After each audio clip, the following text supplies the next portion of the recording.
Over the last few decades, the highway traffic around Los Angeles has killed scores of endangered mountain lions.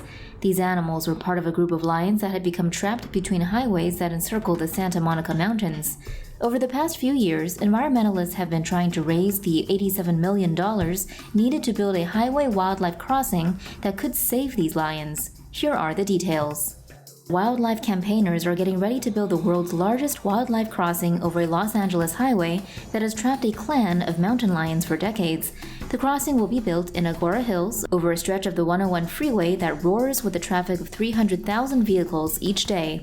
It will be shaped to blend into the surrounding mountain habitat, providing a connection between the small group of mountain lions trapped in the Santa Monica Mountains and the larger and genetically diverse populations to the north. The lions are listed as endangered, and 17 of them have been killed by traffic since 2002.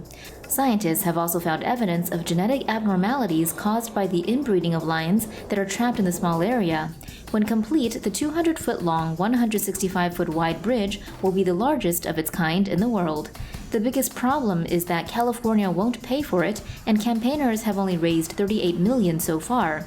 They need at least $65 million by August to avoid costly delays and to complete construction by 2025. In the words of architect Robert Rock, who designed the crossing, mountain lions are prone to wander, and a wildlife crossing here is our best hope to keep them from wandering into extinction. The polar vortex that caused record-low temperatures and knocked out power and water across Texas has also paralyzed thousands of freezing sea turtles on the state's coast. National Geographic reports that it's the largest cold stunning event ever documented in the U.S. since the National Oceanic and Atmospheric Administration started keeping records in 1980.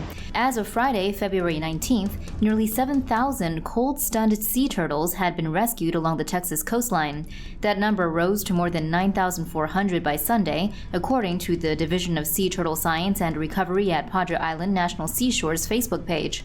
Most of the affected turtles come from three species: the green turtle, the loggerhead, and Kemp's Ridley sea turtle. Sea turtles become cold-stunned when the water temperature drops below 50 degrees Fahrenheit or 10 degrees Celsius. When this happens, the turtle's heart rate slow, and the cold-blooded animals become effectively paralyzed, though they remain conscious. In this state, the turtles are more vulnerable to predators, boat strikes, and drowning. Thousands of the rescued turtles are being stored at the South Padre Island Convention Center while they recover. They will be released once ocean temperatures rise above 55 degrees Fahrenheit. The San Antonio Express News reports that as of Monday, more cold-stunned sea turtles were still being found. Plastic pollution is a global problem that is causing an environmental disaster in the world's oceans, and scientists have now found that the Mediterranean Sea is also filling up with plastic at a very high rate. Scientists have previously documented how the Pacific and other oceans are filling up with plastic trash that cover the sea floor or drift on the surface to form floating trash dumps the size of countries. One of these floating trash dumps is called the Great Pacific Garbage Patch, and it's 3 times the size of France.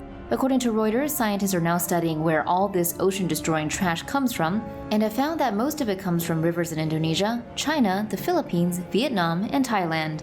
A recent study published by the International Union for Conservation of Nature has now also raised the alarm in the Mediterranean Sea. The study found that around 230,000 tons of plastic trash is dumped in the sea per year, and this number is expected to double by 2040 if ambitious steps are not taken soon. The study found that the nations most guilty of dumping plastic in the Mediterranean are Italy, Turkey, and Egypt. However, on a per capita basis, it is the individuals of Montenegro, Albania, Bosnia-Herzegovina, and North Macedonia who throw the most trash in nature. The solution for this problem is a very elusive goal, and different people have different ideas of how to solve this problem. In the end, it seems obvious that nations and individuals need to educate themselves to the point where they can understand how important it is to recycle plastic, and not to simply dump it in nature.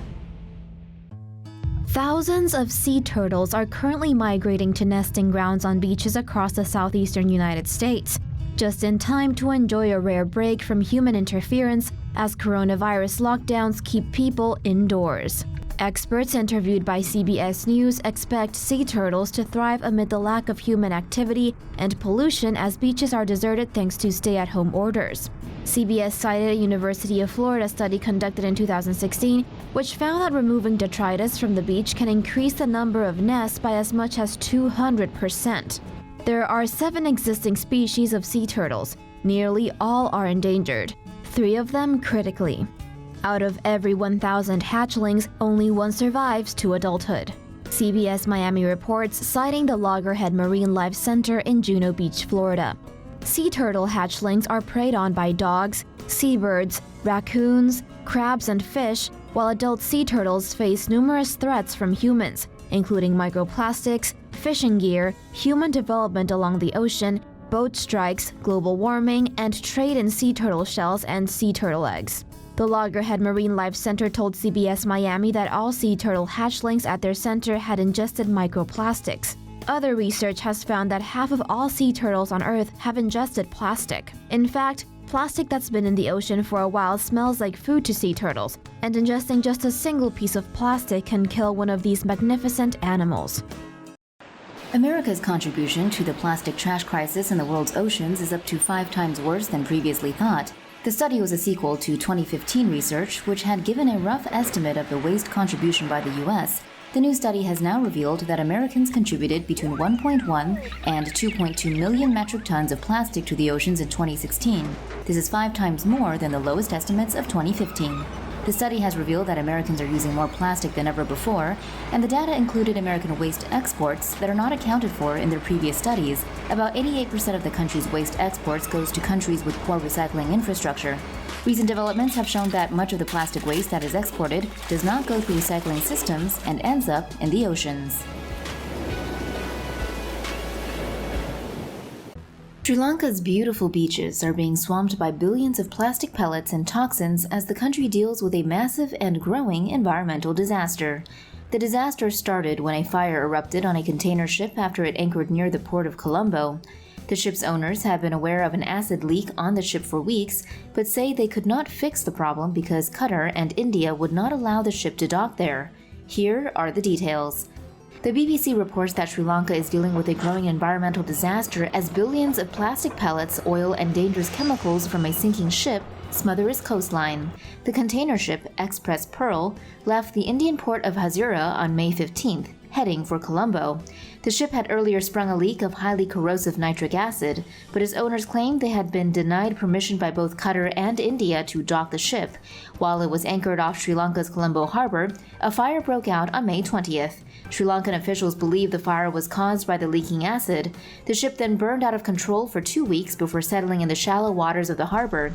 In that time, hundreds of shipping containers fell into the sea, releasing toxins and billions of plastic pellets into the ocean. The plastic pellets have already covered miles of Sri Lanka's famously beautiful beaches. Experts say the pellets still in the sea could travel as far as India, Indonesia, and Somalia. Local fishermen were told to stay out of the ocean, but the fishermen say they need to fish to survive and will need to be compensated by the government. Sri Lanka has launched a criminal investigation into the disaster and says it will seek compensation. For more news animations and explainers, hit the subscribe and bell button to join the TomoNews family. Thanks for watching.